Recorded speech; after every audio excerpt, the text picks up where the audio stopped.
Film की शुरुआत होती है कि किरा एक रात जोनस के अपार्टमेंट में गुजारती है, क्योंकि वो उसी के साथ घर चली गई थी। अगली सुबह जब उठती है तो अकेली होती है, टाइपिकल जोनस, और उसे बुरा लगता है, जैसे छोड़ी गई हो। वो अपनी दोस्त मार्था को कॉल करती है रात के बारे में बताने के लिए, लेकिन मार्था फोन काट देती है। सोचती है कि किरा फिर से वही ड्रामेबाज बॉय स्टोरीज बना रही है। लगता है कि किरा अक्सर ऐसे ही ड्रामाटिक किस्से करती रहती है। घर जाते हुए किसी तरह वो फिर से जोनस के अपार्टमेंट पहुंच जाती है। वहां उसे अपनी उंगली पर कुछ अजीब सा स्किन दिखता है, और मानो चिकन छील रही हो वैसा सीन हो जाता है।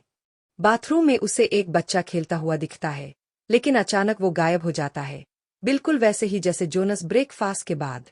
कंफ्यूज होकर किरा पहले जोनस को कॉल करती है, फिर अपने घर का नंबर डायल करती है, लेकिन कोई जवाब नहीं। तभी अपार्टमेंट का फोन बजता है और वॉइसमेल आता है कि तुम तो पहले से ही घर पर हो। हालात और भी अजीब हो जाते हैं जब उसे अपनी और जोनस की फोटो मिलती है।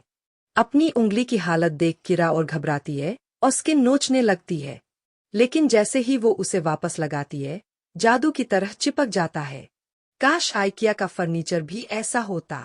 फिर अचानक दरवाजे पर नॉक होती है। बाहर उसकी दोस्त मार्था है, लेकिन मार्था अटकटक कर बात करती है और दरवाजा खुलने से पहले ही भाग जाती है। किरा बाहर निकलती है तो मार्था गायब। वहां एक पड़ोसन सोफिया मिलती है, जो उसे संभाल कर फिर अंदर ले जाती है।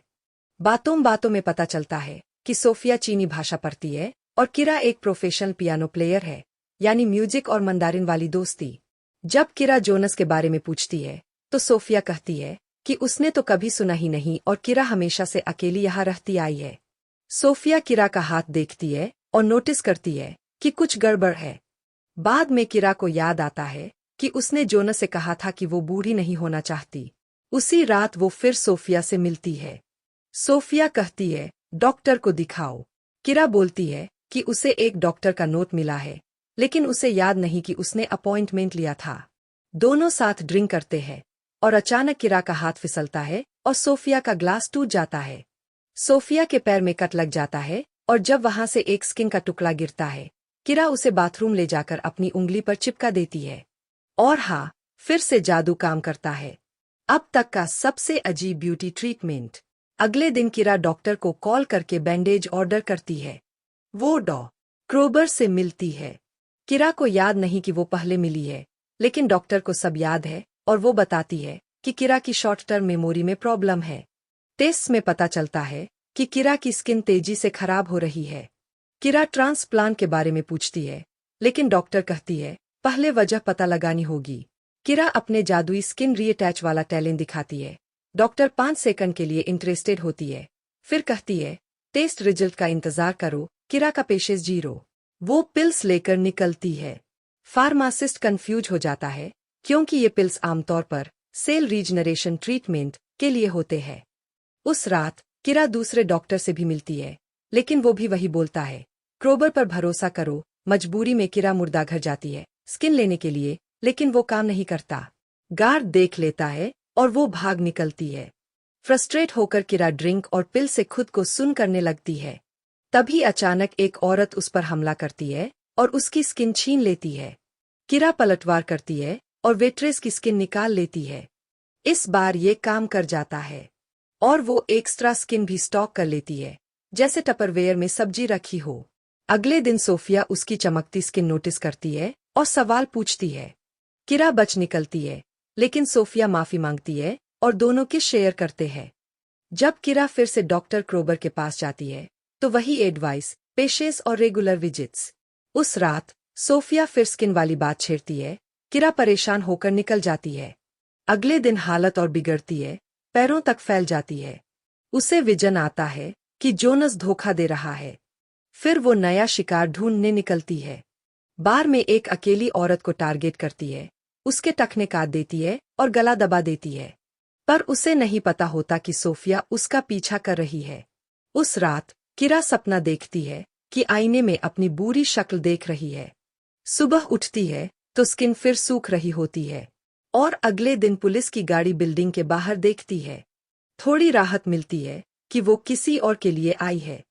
सोफिया मिलने आती है और कहती है कि उसे किरा की बहुत याद आ रही थी। किरा उसे अंदर आने देती है। सोफिया को जरा भी अंदाजा नहीं होता कि किरा खुद अपने ही बाथटब में कैद है। बुरे हाउस गेस्ट सिचुएशन की लिस्ट में ये उसी के बराबर है जैसे कोई सारे स्नैक्स खा जाए। मल्टीटास्किंग मोरॉन, किरा सोफिया से कहती है कि जरा उसकी पीठ चेक कर ले, कहीं नए ड्राई स्किन पैच तो नहीं है। सोफिया पिछले झगड़े के लिए माफी मांगती है और दोनों किस करते हैं, क्योंकि हम ठीक है कहने का सबसे शॉर्टकट तरीका यही है। लेकिन किरा को लगता है सब कुछ बहुत तेजी से हो रहा है और वो सोफिया को प्यार से बाहर भेज देती है, बहाना बनाते हुए कि उसे डॉ क्रोबर के पास जाना है क्योंकि उसकी पीठ पर नए ड्राई स्पॉट्स आ गए हैं। उधर सोफिया भी कूल मूड में अपने नए शिकार से स्किन निकाल लेती है। बाद में उसे पता चलता है कि क्रोबर शायद इलाज ढूंढ चुकी है, लेकिन ट्रीटमेंट शुरू करने में अभी कुछ दिन लगेंगे। मगर किरा इतनी देर का इंतजार कहाँ करती। पेशेंस जीरो, वो क्रोबर के ऑफिस में चोरी छुपे घुसकर अपनी फाइल उठा लेती है। घर लौटकर देखती है कि उसका विक्टिम भागने की कोशिश कर रहा है। वो जल्दी से सारा गड़बड़ झाला साफ करती है। तभी अचानक सोफिया दरवाजा खटखटाती है। जल्दी सोचते हुए किरा वाइन की बोतल गिरा देती है ताकि खून छुप जाए, जैसे कोई नया ब्लड मेरलो फ्लेवर। और फिर ध्यान हटाने के लिए अचानक सोफिया को किस कर देती है। बाद में सोफिया के घर पर किरा मान लेती है कि उसने क्रोबर की फाइल चुराई और उसे मेमोरी लॉस की दिक्कत है। दोनों मिलकर फाइल पढ़ते हैं और पता चलता है कि किरा असल में क्रोबर के लाइफ एक्सटेंशन प्रोजेक्ट की टेस्ट सब्जेक्ट है। रिकॉर्डिंग में किरा अपनी ही यंगर वर्जन को देखती है जो इस एक्सपेरिमेंट के लिए हाँ कर रही है। असलियत सामने आती है। किरा की उम्र 64 साल है, लेकिन ट्रीटमेंट ने उसे फिर से जवान बना दिया। ये सब जानने के बाद भी सोफिया किरा को अपनाती है। उन्हें ये भी पता चलता है कि किरा की एक बेटी है, लेकिन उसे कुछ याद नहीं। क्रोबर से बचने के लिए किरा कहती है कि सोफिया बैग पैक करो। निकलने से पहले किरा अपनी बेटी की फोटो के पीछे लिखा हुआ नंबर डायल करती है। बेटी फोन उठाती है, लेकिन किरा बोल नहीं पाती। उसकी पुरानी यादें लौट आती है जब बेटी छोटी थी। फिर ब्रिजेज बर्न करने का असली मतलब दिखता है। किरा पूरे फ्लैट में गैसोलीन छिड़ककर आग लगा देती है। अपने पास्ट और उस छोटी लड़की की झलकियों से परेशान वो कमरा जलाकर सोफिया के साथ निकलती है बाकी टेस्ट सब्जेक्ट्स को ढूंढने। लेकिन सब या तो मर चुके हैं या गायब है। अब और कुछ खोने को नहीं बचा। किरा अपनी बेटी से मिलने जाती है और पाती है कि उसकी एक नातिन भी है। लेकिन जैसे ही बच्ची उसकी बिगड़ती स्किन देखती है, चीख कर अपनी माँ को बुलाती है। खुद के अतीत का सामना न कर पाने पर किरा भाग जाती है। सोफिया कहती है वापस क्रोबर के पास चलो, लेकिन किरा दोबारा लैब रैट नहीं बनना चाहती। तभी बम फोड़ती है सोफिया। असल में उसने चीनी भाषा नहीं पढ़ी। सच ये है कि वो भी क्रोबर के लिए साइंटिस्ट है और किरा पर नजर रखने के लिए भेजी गई थी। यहाँ तक कि उसने किरा के पानी में जहर मिलाया ताकि वो दोबारा लैब में लौट आए। किरा होश में आती है तो खुद को एक टेबल पर बंधा हुआ पाती है। पास में एक और टेस्ट सब्जेक्ट है। क्रोबर मानती है कि उसे सब्जेक्ट्स को छोड़ना नहीं चाहिए था, खासकर किरा को, क्योंकि उसने बहुत गलत काम किए। क्रोबर कहती है कि ये सब एक्सपेरिमेंट किरा की अपनी मर्जी से शुरू हुआ था। किरा बेस्ड सब्जेक्ट थी, लेकिन मेमोरी प्रॉब्लम ने सब खराब कर दिया। क्रोबर को किरा की स्किन का चिपकने वाला टैलेंट सबसे ज्यादा भाता है, इसलिए वो उसकी स्किन काटना शुरू कर देती है। वो डांटती है किरा को कि दूसरों की स्किन चुराकर वो कितनी सेल्फिश और केयरलेस रही है। तभी सोफिया आती है उसे बचाने। उसे भी समझ आता है कि क्रोबर ने उसे भी बेवकूफ बनाया। सोफिया किरा को छुड़ाने की कोशिश करती है, जबकि क्रोबर दावा करती है कि उसकी रिसर्च दुनिया बदल देगी। वो सोफिया पर अटैक करती है, लेकिन कमजोर सी किरा टैंक उठाकर क्रोबर को मारती है जब तक वो गिर न जाए। सोफिया चेतावनी देती है कि क्रोबर अभी मरी नहीं, बस मसल रिलैक्सिंग ड्रग का असर है। लेकिन किरा अब उसकी स्किन लेना चाहती है। सोफिया रोकती है, तभी बिल्डिंग लॉकडाउन हो जाती है। एक वर्कर अंदर आता है और किरा उसे फटाफट मार देती है। सोफिया रोकने की कोशिश करती है, लेकिन किरा अब गुस्से में और भी मारने को तैयार है। सोफिया को बचाने के लिए किरा एक गार्ड को छुरा घोंप देती है और उसकी गन ले लेती है। 2 वर्कर से एंटीडोट मांगती है, लेकिन वो कहते हैं कि जहर जानलेवा नहीं है, बस मसल रिलैक्स करता है। किरा को ये जवाब पसंद नहीं आता। 2 गोली मारकर वो उनके यूनिफॉर्म ले लेती है और छिप जाती है। सोफिया के पास लौटकर किरा मान लेती है कि इलाज नहीं मिला।